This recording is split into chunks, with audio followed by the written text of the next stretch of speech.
Бид бүхний хүүхэд насыг сонирхолтой болгосон маш олон бүтээлүүд байдаг. Тэдгээрээс нэрлэвэл Monster Inc, Shrek, Finding Nemo, A Bug's Life зэрэг зөндөл гайхамшигтай бүтээлүүд байгаа. Гэхдээ бас үйл явдлыг илүү адал явдалтай сонирхолтой болгодог дүрүүд бол эсрэг талын дүрүүд юм. Monster Inc дээр Randall, Shrek дээр Parkward, Finding Nemo дээр Bruce, A Bug's Life дээр Hopper гэх дүрүүд. Гэхдээ эсрэг талын дүр болгон ямар нэгэн шалтгаантай байвал яах вэ? Monster Inc-ийн Randall нь маш дараахан илдэг байсан ч Sally Mike хоёр өөрчлөсөн. Shrek дээр Parkward сайхан хайрыг хүсэж байсан бол яах вэ? Өмнө хайртай эмэгтэйтэй аягч байсан бол яах вэ? Та нар бодож үзэж байсан уу? Nemo дээр Bruce бол авраг загас. Тэд хоол идэх ёстой. Тэдний хоол нь мэдээж жижигхэн загаснууд. Энэ бол байгалийн хууль.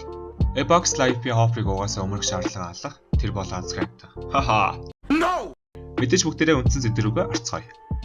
Sid бол Toy Story-гийн эхний ангийн эсрэг талын дүр гэдгийг бид бүхэн бүгд л мэдж байгаа.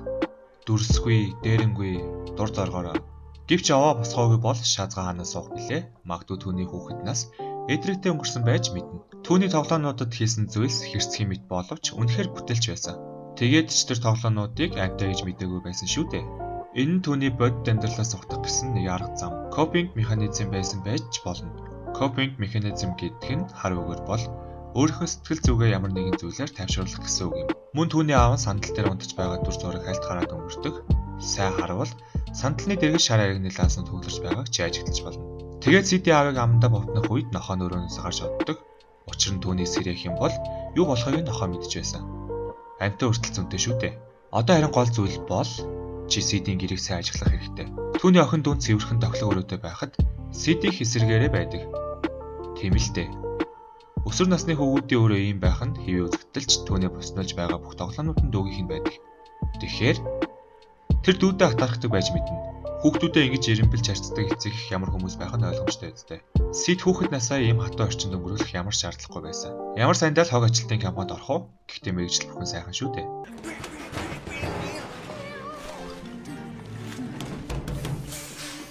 Toy Story 3 дээр түүний сэтгэл санаа хангалуун байгаа харахад үнэхээр сайхан байсан. Харин одоо Энdiгийн тухайд эхний анги дээр Эндигийн ээж аав хоёр нь салж байсан. Учир нь бид Эндигийн аавыг хизээж харж байгаагүй. Гэрт нь түүний нэг ч зураг байдгүй. Мөн тэд өөр жижигхэн байшин руу нүүж байсан. Энэ магадгүй Эндигийн ээжийг санхүүгийн асуудалтай тулгасныг илтгэж байж болох. Эндигийн ээжийг баазын хайрцгийг авдаг хэсэг дээр түүний гарт хумын бүгд харагдаагүй. Энди интроверт буюу дотгошоогоо чигсэн хүүхэд бөгөөд эрэхтэй хүчрхэг биернүүд сэтгэл зүйн хувьд татагдж байгаагаар хардаг. Мөн тэд гүлэг худалдаж авсан. Ер нь бол салсан хүмүүс гүлэг худалдаж авах нь илбэг байдаг. Одоо нэг амар асуулт гарч ирэх болно. Эндигийн аав нас барсан уу? Үгүй ээ. Хэрвээ нас барсан бол түүний дурсгалыг хүндэтгээд гэртэн зургнууд төлгөөстэй байх ёстой. Мөн Эндигийн ээж хормын бүгчээ зүүж байх байсан. Тэгвэл нас бараад удаж байгаа. Байж болох юм. Гэхдээ Энди бяцхан дүүтэй байсан шүү дээ. Тэгвэл хойд эцэг нь бас л болох юм. Тэгвэл дахиад л хойд эцэг нь хаяад явсан гэсэн үг юм байна. Вау. Энэхүү бичлэг нь SCP-ийн бонус бичлэг гэсэн үг юм. Тоо удахгүй SCP гарах болохоор та бүхэн лайк болон subscribe хийхээ битгий мартаарай. За дараагийн бичлэг хүртэл түр баяртай үзэгчтэй.